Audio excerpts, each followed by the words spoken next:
Parma's coach Nevio Scalo is in a crowd of almost 34,000, casting one last look over Wednesday's Cup Winners' Cup final opponents Arsenal, but probably learning very little. Seaman, Adams, Dixon and Smith were missing from the side, which conceded a careless 77th minute goal to West Ham's Trevor Morley. Andy Linnigan hardly enhanced his chances of appearing in the final with his poor back pass. Eddie McGoldrick joined Arsenal's list of walking wounded. The team generally appeared edgy. Martin Allen's fabulous strike 2 minutes from time ended their 19-match unbeaten run and their hopes of finishing third in the league. It was his fourth goal in as many games for West Ham. But rest assured, George Graham's team will have a very different look and approach on Wednesday. While Liverpool supporters were saying goodbye to the Kop, Manchester City fans had their own farewells to make to their beloved Q.P.R stand. A further reminder of the ever-changing face of our top grounds. Victory today was a guarantee of Premiership safety for City, but within 20 minutes, two often maligned strikers had ensured they'd have to wait a touch longer to breathe that final sigh of relief.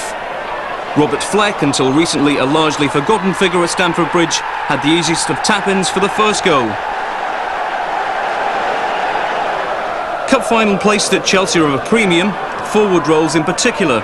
When Tony Cascarino nipped in front of Richard Edgehill to head home their second, he ensured he wasn't to be overshadowed by the Fleck revival. City, seemingly heading for a second successive defeat, dug deep and found the will to retaliate.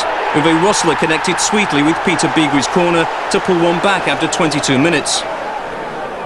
And they were level before half-time. Again, Beagrie with the most inviting of crosses. Paul Walsh gleefully accepted the invitation. 2-2's how it stayed, another valuable point retrieved by City.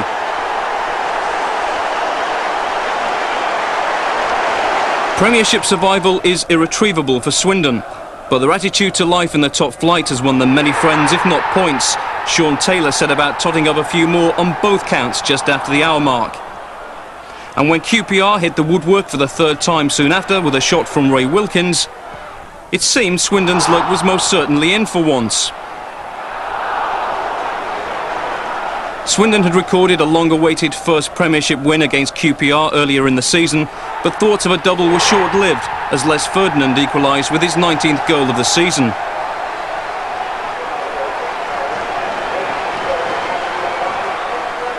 Swindon might be down, but their spirit hasn't deserted them, and just 5 minutes later they were back in front. Keith Scott's header hit the post and Jan Fjortoft followed up. His form is such he'll be heading to the World Cup with Norway with an extra spring in his step.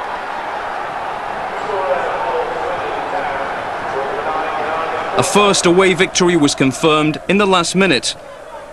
Fjortoft again involved. Paul Bodin's ball into the area found Nicky Summerby. His shot and a slight deflection caught out goalkeeper Tony Roberts at the near post.